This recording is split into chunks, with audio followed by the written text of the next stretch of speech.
At the age of 24 or 25 మీరు ఇండస్ట్రీలోకి enter అయ్యి ఫస్ట్ నుంచి కూడా మీరు చేసిన ప్రతి cinema at that point of time it was path breaking, ఒక cult film. And it was not following in any format. ఒక రూల్స్ లేవు, ఏం లేవు. You broke all the rules and you brought in new rules into your film making. So at that age what was going through? How did you know? అంటే ఏం plan చేశారు మీరు అసలు? ఒక సింపుల్ గా చెప్పేస్తాను, ఇక్కడ ఏమీ లేదు అంటే అది కొత్తదేమో వస్తుంది. ఇక్కడ చాలా ఎక్కువ అన్ని, ఇప్పుడు ఫిలిం నేర్చుకొని నేను ఫిలిం చేస్తాను అంటే అన్ని రీమేకే ఫిలిం అయిపోతుంది. మేబీ నేను లక్కీగా నేను ఎక్కువ ఫిలిం చూడలేదు.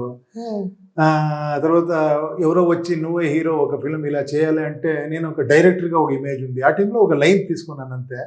దాంట్లో కొంచెం లోపల ఉండేదే అదన్నీ చేసింది. లవ్ అంటే ఏంటి, రియల్ లవ్ ఉందా, నా జీవితంలో జరిగిందని, ఇది ఆ స్ట్రగల్లో ఎలాంటి ఉండేది, చాలా అదన్నీ ఇన్ఫ్లుయెన్స్ అవుతుంది అనుకుంటాను ఒక్కొక్కరి జీవితంలో. ఒక సింపుల్ ఎగ్జాంపుల్ చెప్తాను చూడండి. ఒక ఆ ఏజ్ లో వస్తుంది కదా, ఒక కాలేజ్ చదివే టైంలో ఫస్ట్ ఇయర్ పియూసీనా సెకండ్ ఇయర్ పియూసీనా ఇంటూ వదిలేసి వెళ్ళిపోతాము, ఫ్రీడమ్ కావాలి నాకు అని.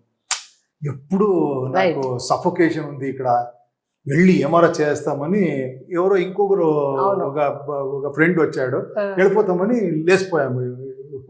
ఒక 2 days 3 days వెళ్ళిపోయాను నేను. అప్పుడు రియలైజ్ అయింది, ఏంట్రా ఇది, మమ్మల్ని ఎవరు పట్టించుకోరు,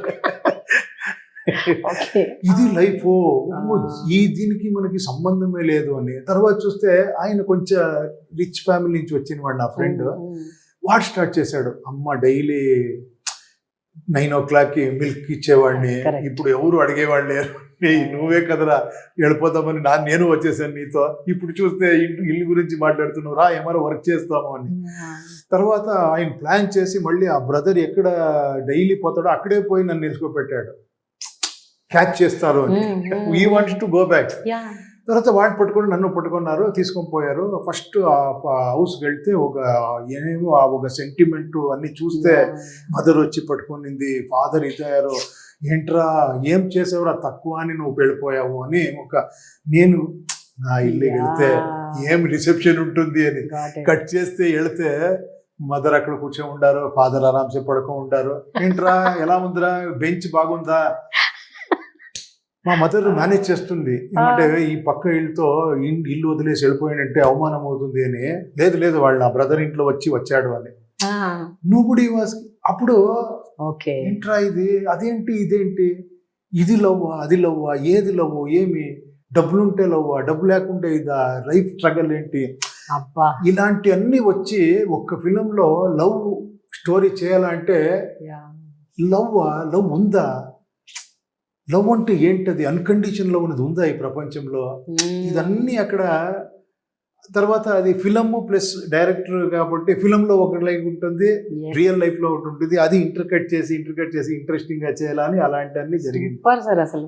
so mostly it was like మీ లైఫ్ లెసన్స్, మీ ఇంట్లో మీరు చూసిన పరిస్థితులు, బయట మీరు ఎదుర్కొన్న సవాళ్ళు, ఇవన్నీ అదే స్టోరీస్ అవుతుంది. కరెక్ట్. తర్వాత ఉపేంద్రను అలాగే అయింది. నా లోపల ఉండేది ఏమిటి, ఇది అనిపిస్తా ఉంది లైఫ్ లో సెటిల్ అవ్వాలి అని. ఒకటేమో నాది ఒక డ్రీమ్ ఉంది, ఇంకొకటి నాకు ఒక రెస్పాన్సిబిలిటీస్ ఉంది. ఇది మూడుని ఒక హీరోయిన్ చేస్తే ఎలా ఉంటుంది అని 3 హీరోయిన్ చేసి నేను అనే క్యారెక్టర్, నేను ఎవరు అక్కడ అనేది, నేను అనే క్యారెక్టర్ పెడితే అది కొంచెం విచిత్రంగా అయింది. అది ఆయన విచిత్ర డ్రెస్ చేసుకుంటారు, లోపల వచ్చిందని బయటకు చెప్తారు, ఫిల్టర్లెస్ క్యారెక్టర్ అంటాడు. అలా ఒక స్టోరీ తయారైంది. అదేంటో అదే అవుతుంది అంటారు కదా. బట్ సినిమాలు ఒక ప్యాటర్న్ లో ఇట్లా వెళ్తూ ఉంటే మీరు ఆ ప్యాటర్న్ బ్రేక్ చేసి ఒక కొత్త కాన్సెప్ట్ తీసుకొచ్చారు. బట్ ఎప్పుడైనా యూ హ్యాడ్ ఎనీ డౌట్, అంటే విల్ దిస్ వర్క్, ఎందుకు చెకప్ చేశాను? బికాస్ మీరు తీస్తున్నారంటే ఒక ప్రొడ్యూసర్ డబ్బులు ఉంటాయి, అందులో కొంతమంది స్టేక్స్ ఉంటాయి, ఇట్ ఈస్ మార్కెట్. అదన్నీ చూడండి, అదన్నీ తెలుసుంటే నేను అలాంటి ఫిల్మ్ చేసేవాడినా లేదో తెలియదు. ఈ fools rushes where angels are fear to tread అంటారు కదా, అలా ఫూలిష్ గా వెళ్ళిపోయాను అంతే. నేను బాగుంటుంది అంతే.